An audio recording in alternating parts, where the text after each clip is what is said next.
አይሰሌ መኪናውን እንወስደዋለን እንዴ ሰግጠን ነው ያው ጥርምጥን ብላ መስራ ከማሳው ዳር በላ ልቤን ይዛ ሄደችው ባህር ዳር በላ እንግዲህ ሞት ሀገር አቤት አቤት አቤት አቤት እጅግ ተወዳጇ አርቲስት መስከረም አበራ ለአንስቴት ሆስፒታል ሴት ልጅ በሰላም መገላገሏ ተሰምቷል። ሰላም ሰላም ጉድ የተከበራችሁና የተወደዳችሁ የዚህ ቻናል ቤተሰቦች እንዴት ናችሁልኝ? ሰሞኑኛ ወቅታዊ አነጋጋሪ የሆነ ቪዲዮችን ይዤላችሁ መጥቻለሁ። ታዲያ ቤተሰቦች ለዚህ ቻናል አዲስ ከሆናችሁ ይሄንን ቻናል ቀለል እያደረጋችሁ ላይክ እና ሰብስክራይብ ማድረጋችሁን አትርሱ። ወደ ቪዲዮቹ እሺ ቤተሰቦች በመጀመሪያ ማሰማችሁ ቪዲዮ ምንድነው እጅግ በጣም ደስ የሚል በእድሜ እጅግ በጣም ገፋ ያሉ አርበኛ የሆኑ አባት ቅዳሜን ከሰዓት ላይ ቀርበው ስለ እናታቸው ስለ ቅድስት ድንግል ማርያም እጅግ በጣም ደስ በሚል ሁኔታ ፍቅራቸውን እየገለጹ ነበር። ለእናታቸው ለቅድስት ድንግል ማርያም ያላቸውን ስሜት እየተናገሩ ነበር። እስኪ የአባታችንን ነገር ሰምተን እንመለስ። እመቤቴ እርግቧ ቅድስት ድንግል ማርያም ሆይ፣ እመቤቴ ቅድስት ድንግል ማርያም ሆይ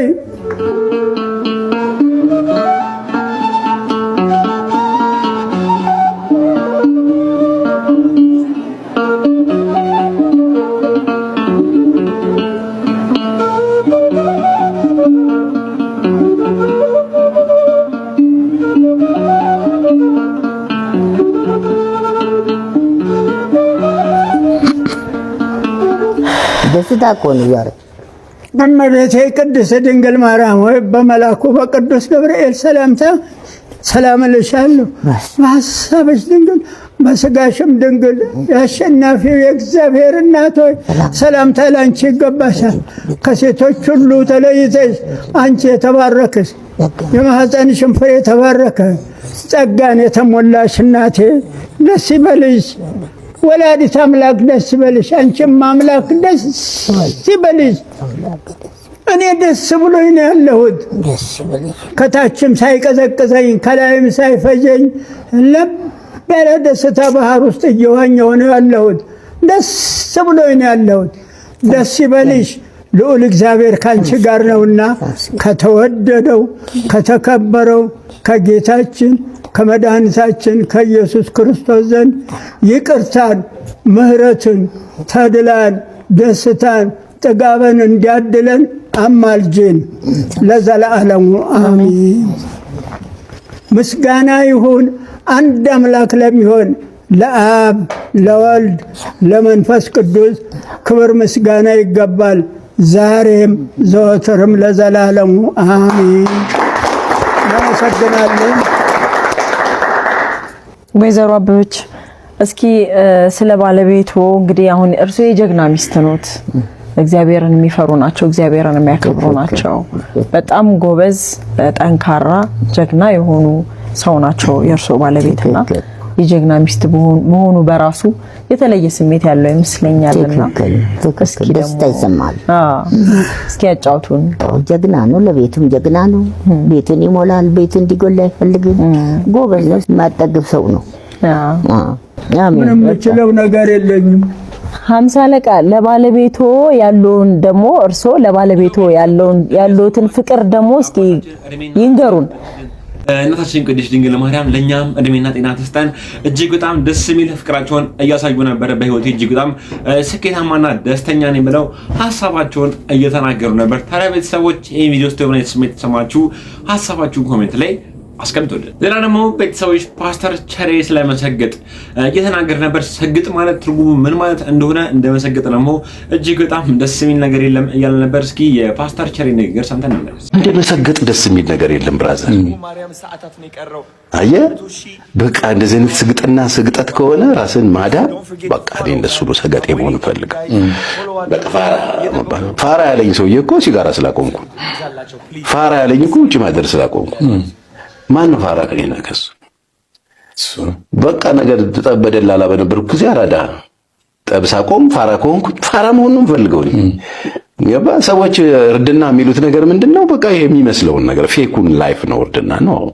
እኔ አራዳ መጀመሪያ ዳር መሄድ ነው ለኔ አራዳ። ጥግጥጉን መሄድ፣ ጥላጥላውን መሄድ፣ ጠብን የሚፈራ ችግሮችን የሚሸሽ ነገርን የሚፈራ ከነገር ነፃ የሚሆን ቤቱንና ቤተሰቡን ራሱን ከችግር ከወንጀል ነፃ ለማድረግ የሚኖር እሱ ነው ለኔ አራዳ፣ እሱ ነው ለኔ ስማርት። ዛሬንም ነገንም ደርቦ እየኖረ ያለ ሰው እሱ ነው ለኔ ተብዬ አውቃለሁ ልልህ ነው። ተሰብስበው መከረውኛል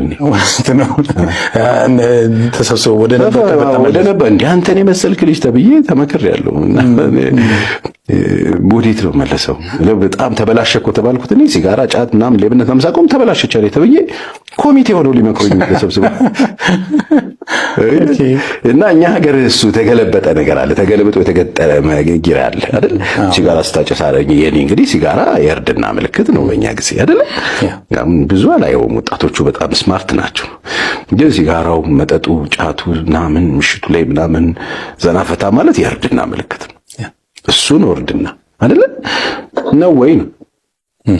እኛ እኮ በጣም አራዳንን ብለን ነው እኮ ከሀገር ቤት የመጡ ልጆች ላያችን ላይ መኪና ሚኒባስ ምናምን ቤት ምናምን ሲገዙ እኛ ምንም የለንም። አሁንም ሄደህ እናት አልጋ ላይ የተወለድክበት አልጋ ላይ ለመተኛ ትሮጣል። ማን ነው ፋራ? እኛ ፋራ ያልናቸው ከሀገር ቤት የመጡ ልጆች ላያችን ላይ ሱቅ ገዙ፣ ላያችን ላይ ፎቅ ሰሩ። እኛ አሁንም እዛው ነን። ስለዚህ ይሄ ነው እርድና። እነሱ አሻሩ ያዙት። እኔ አይኔ እኮ እያየን እንኳን የሀገር ቤት ልጆች እጄ ላይ ያደጉት አልቀናም፣ መጥፎ ነው እያልኩ አይደለም። ጎበዞች ናቸው። ለምን ዓላማ ነበራቸው ከሀገር ቤት ሲወጡ። እኛ የከተማ ልጆች ነን። ነገም ከነገ ወዲያም ሁሉ ነገር አለ ብለን እናስባለን። እድሎች ለካ መታጠፊያ ቦታ አላቸው።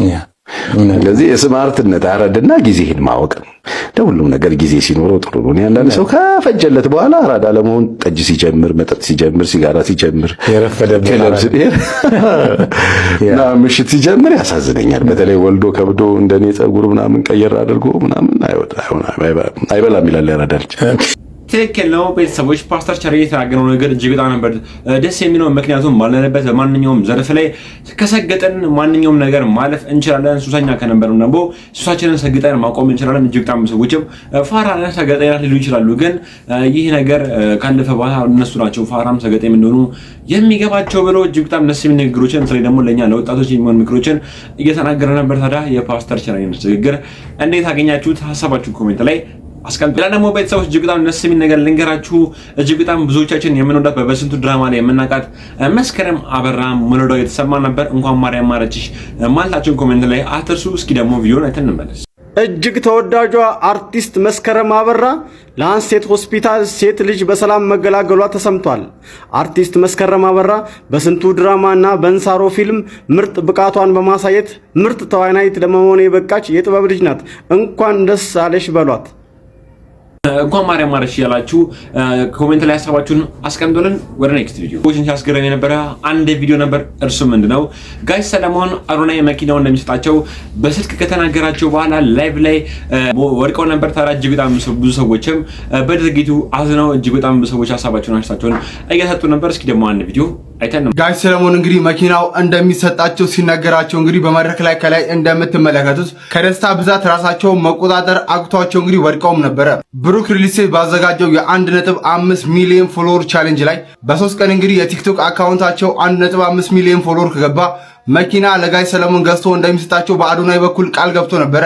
በዚህም እንግዲህ በ3 ቀን ውስጥ ከ600,000 ፎሎወር በላይ በመጨመር 1.1 ሚሊዮን የደረሰ ሲሆን ነገር ግን 1.5 ሚሊዮን ፎሎወሩ ባይሞላ መኪና እንደሚሰጣቸው እንግዲህ ብሩክ ሪልስቴት አስታውቋል። ታዲያም እንግዲህ ይህንን የምስራች ዜና የሰሙት እንግዲህ ጋሽ ሰለሞን በትናንትናው ዕለት በባህር ዳር ለሚገኝ አንድ ቤተክርስቲያን እንግዲህ የገቢ ማሰባሰቢያ ፕሮግራም ላይ ነበሩ። እናም የምስራቹን ሲሰሙ እንግዲህ በደስታ ብዛት መሬት ላይ ወድቀው ነበረ። በአጠገባቸው ያሉ ሰዎች ናቸው ደግፈው ያነሷቸው። ጋሽ ሰለሞን እንኳን ደስ አሉት፣ ላደረጉት ነገር ከዚህም በላይ ይገባውታል። ደስታችሁ ደስታችን ነው። ብሩክ ሪልስቴት እጅግ ከልብ አድርገን እናመሰግናለን።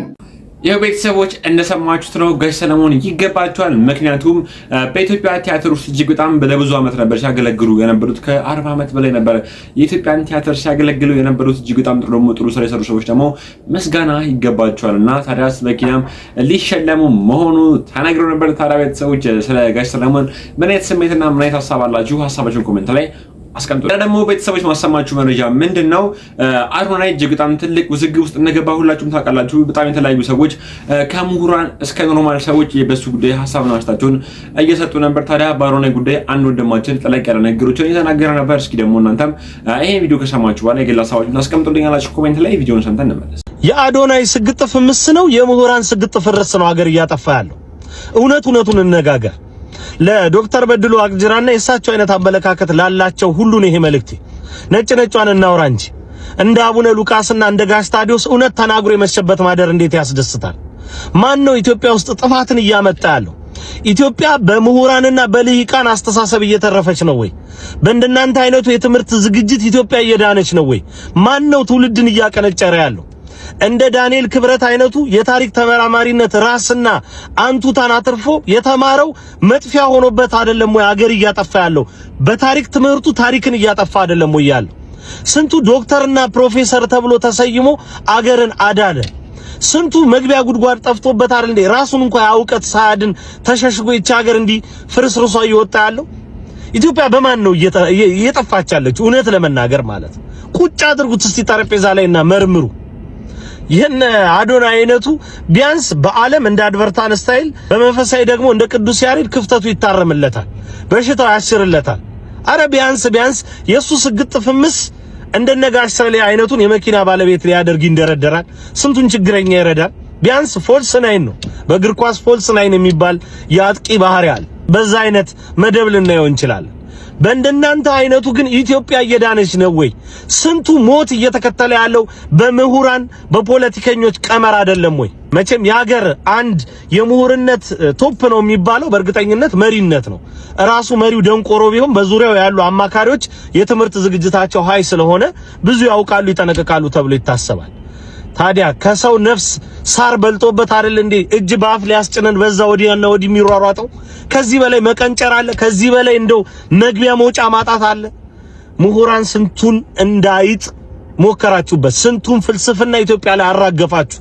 ነገር ግን ሀገራችን ከድህነት አረንቋ ሳትወጣ ዛሬ መኖር የሚባል ነገር ለኢትዮጵያ አንገብጋቢ ነገር ሆኖ ስንቱ ፈረሰ፣ ስንቱ ወደ ሞት ተሸኘ። ከትምህርት ችግር ባይኖርብኝም የምሁራን ነገር ግን አንገብጋቢ ይሆንብኛል። ይሄ ጥያቄ ነው። እኔም ቤተሰቦች በወንድማችን ሐሳብ እስማማለሁ። ይህ ደግሞ የኔ የግል ሐሳብ ነው። ምክንያቱም አኖና ያደረገ ያለው እንቅስቃሴ እጅግ በጣም ይበል የሚያስብል ነው። የተቸገሩ ሰዎችን ይረዳል። በጣም ደግሞ እርዳታ ደግሞ የሚያስፈልጋቸውን ደግሞ ወጣቶችም ለማገዝ ይሞክራል እንጂ ትልቅ ጥፋት ሲያጠፋ እኔ አይቼ አላቅም። በግል ታዲያ እናንተስ ብዙ ጊዜ ላይ ተሰብና አስተላልፋችሁ የግል ሐሳባችሁን ኮሜንት ላይ አስቀምጡ። ደግሞ ቤተሰቦች በቀጣይ ማሰማችሁ ቪዲዮ ምንድነው ሰመረ ባሮና አሮና ትልቅ ውዝግብ ውስጥ እንደገቡ እየታየ ነበር። እርሱም ምንድነው ሰመረ ባሮ ሰሞኑን እጅግ በጣም በተደጋጋሚ ሁኔታ አዶናይ ላይ ትችት እያደረሰበት ይገኛል። ታዲያ እጅግ በጣም ሰዎች ደግሞ ሁላ ትችት ለአዶናይ አይገባውም፣ ምንም ባጠፋ ነው ሰዎችን ባገዘ በረዳ ነው ወይ ሁላ ውርጅብኝ ለሚወርድ ብለው ከአዶናይ ጎን በመቆም ሀሳባቸውን አስተያየታቸውን እየገለጹ ነበር። እስኪ ደግሞ ይሄን ቪዲዮ ሰምተን እንመለስ። ሰመረ ባሪያው ትላንትና ምን ሲል ሰማሁት? ችግራችሁ ከክብራችሁ በላይ የሆነባችሁ ሰዎች ብሎ ጋሽ ሰለሞን ላይ ለመሳለቅ ሞከረ። ሰውየው እኮ አለም እርዱኛ አላሉ፣ መኪና ግዙልኛ አላሉ። እንደ ማንኛውም ሰው ለትራንስፖርት ሲሯሯጡ የሆነ ልጅ አያቸው፣ ቪዲዮ ቀረጸ። እስካሁን ሰርቶማ እንዴት ይሄን ያህል ጊዜ አገልግለው እንዴት መኪና አይኖራቸውም? ማለት አዶናይ ቻሌንጁን አስጀመረው። በቃ ተሳካላችሁ። አንተ ምን ያቃጥልሃል? በዚህ ያህል ምቀኝነት እንዴ? ትችትም እኮ ለካ አለው እንጂ አንዳንዴ ይደብራል አይደብርም የሚለውንም ለይ እንጂ ስቶ ስለ አዶናይ ምናምን የመጨረሻ ቪዲዮ ነው እያልክ 2 አልበም ሆነው። ልጁ ግን አይሰማም። በቃ ወደፊት ቀጥሏል። ገና ሌላ የሆነ በጎ ስራ ሰርቶ ያሳያል። ግን ሰውየው ላይ ግን ለመሳለቅ ቢያንስ ታላቅ አይደሉ እንዴ? አክብራቸው እንጂ ሰውየው አለመኑ ከበሩ እንጂ ምንም ያጡት ነገር የለም። ችግራችሁ ከክብራችሁ በላይ የሆነባችሁ ብለህ ስትሰራ በጣም ይደብራል። ተው ቤተሰቦች ማሰማችሁ ቪዲዮ ምንድነው? አንዲት እህታችን በተለይ ደግሞ እኛ ወጣቶች ጠንክረን ለመስራት እንሞክራለን፣ ግን በጥንካሬያችን ላይ ደግሞ ሌላ ደግሞ ከጎናችን ቆሞ አለውላችሁ ሚሊዮን ሰው ቢጨመር ምን አይነት ስኬት ውስጥ እንደምንደርስ እየተናገረች ነበር። እስኪ ደግሞ አንድ ቪዲዮ ሰጥተን እንመለስ። የደሃ ልጅ መሆን ወይም ደሃ መሆን ችግር የለውም፣ ግን መች እንደሚሰማችሁ ታውቃላችሁ? ሰርታችሁ የሆነ ነገር ይዛችሁ የሆነ ነገር ለማድረግ ስትፈልጉ ይሄን ያህል ይዣለሁ፣ ይሄን ያህል ጨምሩልኝ የምትሉት ሰው ማጣት ሌላ ታሪክ። አበድሩኝ እንኳን የምትሉት ሰው ማግኘት ጋይስ በጣም ወሳኝ ነገር ነውና አንዳንዴ እግዚአብሔር እኔ ከአንድ 2-3 ብዙ ጊዜ ኤክስፒሪየንስ አድርጌዋለሁኝ እና ለምጄዋለሁ። የምተማመንበት ሰውም እንደሌላ አውቃለሁ። ያው ይሄንን ህይወት ለመፍታት ወይም ይሄን ህይወት ለማለፍ እኔ ብቻ ለራሴ እንዳለው አውቃለሁ። ግን እንደ ሰው የሆነ የሚያግዛችሁ የምትደገፉበት ሰው ያስፈልጋል። አሁን ላይ የምታውቁት ነው የገንዘብ ኢንፍሌሽን ላይክ የሆነ ገንዘብ ይዛችሁ ደረስኩበት ስትሉ ልትገዙት የምትፈልጉት ነገር ደግሞ ዋጋው ጨምሮ ምናምን ነው የሚጠብቃችሁና አካባቢያችሁ ላይ ላይክ ቤተሰቦቻችሁ መሀልም ይሆናል ምናምን አትሊስት የምትመኩበት ጉብዝናችሁን አይቶ ይሄንን ካርክሽን ደግሞ ይሄን አበድርሻለሁ እንደዚህ ቀላል ነገር አይደለም። ኤክስፒሪየንስ ካላረጋችሁት ድረስ ፔኑ አይገባችሁም። ግን አመስግኑ። ይሄው ቤተሰቦች እቺታችን ስትናገር የነበረው ነገር እንደሰማችሁት ነው። አሮኔ ደግሞ ሊያግዛቸው የሚፈልጉ ደግሞ ሰዎች ደግሞ እንደዛ አይነት ሰዎች ናቸው። በራሳቸው ስራ ለመስራት ጠንክረው ይንቀሳቀሳሉ። ታዲያ ከጎናቸው ደግሞ ቆሞ ባላቸው ላይ የሆነ ነገር ነው አድ የሚያደርግላቸው። ታዲያ ይሄ ደግሞ ማሳያ ደግሞ የምትሆነው ቆሎ ስትነገር የነበረችው ነፃነት እህታችንን በስራው ላይ ነበር የምትገኘው። እጅግ በጣም ጠንካራ ሴት መሆኗን ማሳያዋ በመንገድ ላይ ይዞርሽ ነበር ንግድ የምትነግደው ቆሎ መነግደው። ታዲያ አሮኔ ደግሞ ከመንገድ ላይ አገኘቷት ከዚህ የተሻለ ስራ ይገባሻል ብሎ አሁን ላይ የተሻለ ቦታ ነው ደረሳት። ሁላችሁም እንዳያችሁት አልጠራጠረም። ታዲያ አሮኔ ምን አጠፋ የተባለው የዚህ ቼታችን ነገር እንዴት አገኛችሁት? ሐሳባችሁ ኮሜንት ላይ አስቀምጡልኝ። ሌላ ደግሞ ቤተሰቦች አንድ ወንድማችንም ስለ አሮኔ እጅግ በጣም ተለቅ ያለ ትንታኔዎችን የተናገረ ነበር። እስኪ ደግሞ ስለ ወንድማችንን ንግግር ሰምተን እንመለስ። እኔ የአዶናይ ጉዳይ አዶናይ ብቻ አይደለም የወጣቶች ጉዳይ ነው። ኢትዮጵያ ላይ ስላሉ ወጣቶች እና አሁን ላይ እሱ ላይ ስለሚመጣበት ተቃውሞ ካያችሁ ምን አይነት ሰዎች ናቸው እሱን የሚቃወሙት የሚለውን ነገር ነግሬያችኋለሁ። ላይክ ፖለቲካ ላይ ሃይማኖት ላይ ያሉ ሰዎች አሁን ደግሞ ይበልጥ ደግሞ ላይክ አሁን አዳማጭ እያጡ የመጡ ፖለቲካ ማነው ሚዲያ ላይ ያሉ ሰዎችም አሉ። ላይክ ሁሌ ኮምፕሌንስ ያደርጉ የምታያቸው ማለት ነው። አሁን አንደኛው የሚዲያ ሰው አለ ስሙን መናገር አልፈልግም እና ሁሌ ግለሰቦችን ስፔሻሊ የወጣቶችን ስም እያነሳ ኮምፕሌንስ ያደርግ ተሰሙታላችሁ። የሱን ቪዲዮ ሰው ልኮ እያየሁት ነበርና ያችን እነዛ አዶናይ ይላቸዋል የሚባሉ ቁንጽል ቃላቶች አሉ። እነሱን ቃላት እያነሱ ይሄ ልጅ ነው ወይ አገር ሊቀየር የሚችለው? ይሄ ልጅ ነው ወይ የሸለማችሁት?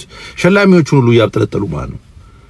እናንተ የሰራችሁትን ያለባችሁን ጉድፍ በሱ ላይ ለመሻር ነው የመጣችሁት እንጂ ልጁ ሰርቶ እንዳልሆነ ማለት ነው። እኔ አሁንም ደጋግሜ የምላችሁ ልጁን በደንብ ማወቅ አለባችሁ። እንደ ግለሰብ ብቻ ሳይሆን ከማን እንደ ግለሰብ ከዚህ በፊት የዛሬ 2-3 አመት ሲሰራ የነበረው ነገር ማለት ነው ከየት ተነስቶ እንደወጣት አሁን ላይ የደረሰውና አሁን ላይ ኢትዮጵያ ገብቶ እየሰራ ያለው ነገር ኢትዮጵያ ካለችበት ውስብስብ ችግር እንግዲህ እናንተ ያልሰራችሁትን ነገር ነው ህዝብን አንድ እያደረገ ነው። ብሔር ሃይማኖት ሳይለይ ይሄ ልጅ እየሰራ እየታገለ ነው።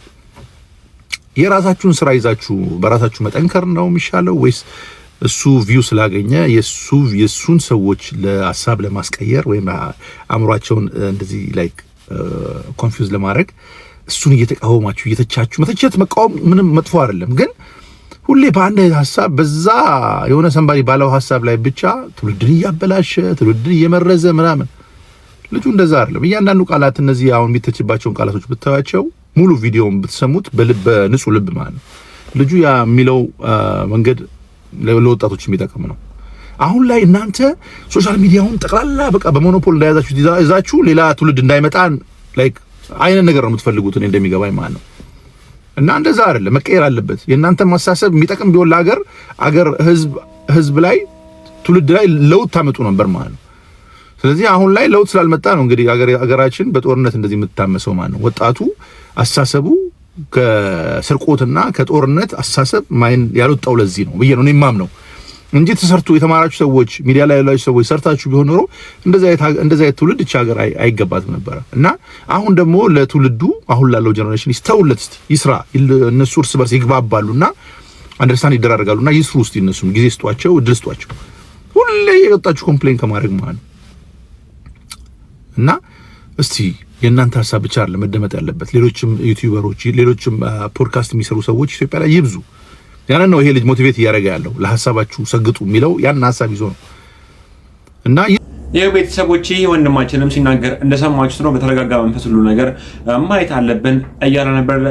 ሌላ ደግሞ ቤተሰቦች ማሳያችሁ ቪዲዮ ምንድነው ወንድማችን በሱ ፍቃድ በእውነተኛ ታሪኮች ላይ የተመሰረቱ ታሪኮችን ለኛ የተመሰረቱ ታሪኮችን በተደጋጋሚ ለብዙ ጊዜ ያቀርባል። እኔም እናንተ ለቤተሰቦቼ ይህ ታሪክ ለናንተ ይመጥናችኋል፣ ትምህርትም ትወስዱበታላችሁ ብዬ ይዤላችሁ መጥቻለሁ። እስኪ ደግሞ የወንድማችን በሱ ፍቃድ ነገር ሰምተን በየቀኑ የህሊና ወቀሳ ይገርፈኛል፣ እየተሰቃየው ነው፣ ምክራችሁ ያስፈልገኛል ትለናለች የዛሬዋ ባለ ታሪካችን። ነገሩን እንዲህ ታስረዳለች። የኔና የሱ ታሪክ የተጀመረው ከዛሬ 4 ዓመታት በፊት ሁለታችንም በጤናው ዘርፍ በምናገለግልበት የሥራ ቦታ ላይ ነበር። የሥራ ባልደረባ ብቻ ሳንሆን የሙያ አጋሮችም ነን። ምናልባትም የሙያችን አንድ መሆን ልባችንን በቀላሉ አቀራርቦት ይሆናል። በተዋወቅን በጥቂት ጊዜ ውስጥ የሐሳብ ልውውጣችን ደርቶ ቀልዶቻችን ተስማምተው ብዙም ሳንቆይ የልብ ጓደኛሞች ሆንን። የዕለት ተዕለት ውሏችን አብሮ ሆነ።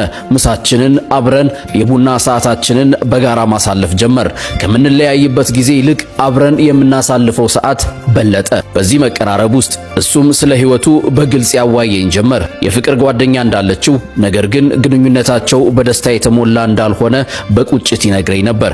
ጊዜ አትሰጠኝም፣ እሷን ለማግኘት ያልተፈተንኩት ፈተና የለም እያለ ሲያወራኝ እኔም በወቅቱ በጓደኝነት መንፈስ ታገሳት፣ ጊዜ ስጣት፣ ነገሮች ይስተካከላሉ እያልኩ አበረታታው ነበር። ለሷ ያለውን ፍቅር እንዲንከባከብ መምከሬ የልብ ጓደኝነቴ መገለጫ ይመስለኝም ነበር። ነገር ግን ቀናት ሳምንታት ወራትን እየወለዱ ግንኙነታችን ሌላ መልክ ያዘ። መላመዳችን ከመጠን አለፈ። እሱ ከሌለ ቀኔ ይጨልምብኛል፣ እኔ ከሌለው እሱ ደስታ አይሰማውም። የዚህኔ ቀስ በቀስ በህይወቴ ውስጥ ሰርጎ መግባት ጀመረ። የምሄድበትን ቦታ፣ የማገኘውን ሰው፣ የማነጋግረውን ስልክ ሁሉ ይቆጣጠር ነበር። በወቅቱ ይህንን የፍቅር ሳይሆን የእንክብካቤ መገለጫ አድርጌ ነበር የወሰድኩት። ለእኔ ስለሚያስብ ነው እያልኩ ራሴን አሳምን ነበር። ከእርሱ ቃልም አልወጣም። 1 ዓመት አለፈ። በፊት እሱና ጓደኛው እንዲገናኙ የነበረኝ ጉጉት ቀስ በቀስ እየጠፋ መጣ። ይባስ ብሎ እሷን ሲያገኛት እኔን ድብርት ይዘኝ ጀመር። በውስጤ ትልቅ ትግል ተጀመረ። ልርቀው በሞክርም አልቻልኩም። እሱ በሁሉም ነገሬ ውስጥ ነበርና ከሱ መለየት ከራሴ መለየት ያህል ከበደኝ። እውነታው ገባኝ። አፍቅሬው ነበር። ከራሴ ጋር ስሟገት ከምኖር ስሜቴን በግልጽ ልነግረው ወሰንኩ። ድፍረቴን ሰብስቤ እየተሰማኝ ያለውን ሁሉ ሳሳውቀው የጠበቅኩትን ምላሽ አልነበረም ያገኘሁት። ምንም እንዳልደነገጠ ፊት በደስታ ተቀበለኝ። ፈርቼሽ ነው እንጂ እኔ ካፈቀርኩሽ ቆይቻለሁ። መኖር የጀመርኩት ካንቺ ጋር ነው፣ ላጣሽ አልፈልግም አለኝ። በድንጋጤና በጥፋተኝነት ስሜት ተዋጥኩ። እሱ ግን ደስተኛ ነበር። የዚያን ቀን አብረን አደርን። ያቺ ሌሊት የህይወቴን አቅጣጫ ቀየረች። ከሱ በፊት ወንድ አላውቅም ነበርና ያልጠበቀው ድንገት የሆነበት ይህ ክስተት ፍቅሬን ከምንጊዜውም በላይ አጦዘው።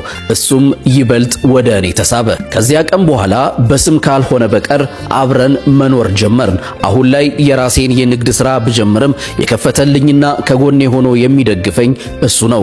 አንቺን የተሻለ ቦታ ሳላደርስሽ እረፍት የለኝም ይለኛል። ለዚህም ከኔ በላይ ይለፋል።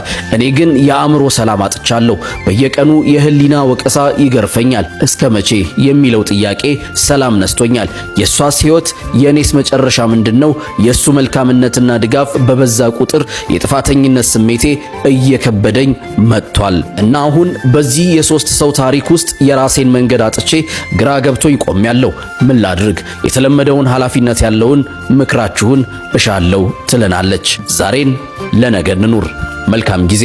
ያው ቤተሰቦች እንደሰማችሁት ነው። ይህ ወንድማችን ሲናገር የነበረው ታሪክ እጅግ በጣም ነበር የሚገርመው። ታዲያ ይህን ታሪክ ስትሰሙ ምን አይነት ስሜት ተሰማችሁ? ከዚህ ታሪክስ ምን አይነት ትምህርት ወሰዳችሁ? ኮሜንት ላይ ሀሳባችሁን አስቀምጡልኝ። አንተና ሁለት ቤተሰቦች አንጋፋው አርቲስት ሰይፉ ፋንታሁን ላይ ቀርበው አይናቸው እንዴት እንደጠፋና አይናቸው ከጠፋ በኋላ ደግሞ ለሰይፉ ለመጀመሪያ ጊዜ ደውሎላቸው ምን አይነት ነገር እንደተናገሩ እየተናገሩ ነበር። እስኪ ደግሞ የእኚህን አርቲስት ንግግር ሰምተን እንመለስ። የዛሬ 10 ዓመት አካባቢ ነው እንግዲህ እንደ ድንገት ነው አይኔ ብዥ ያለብኝ።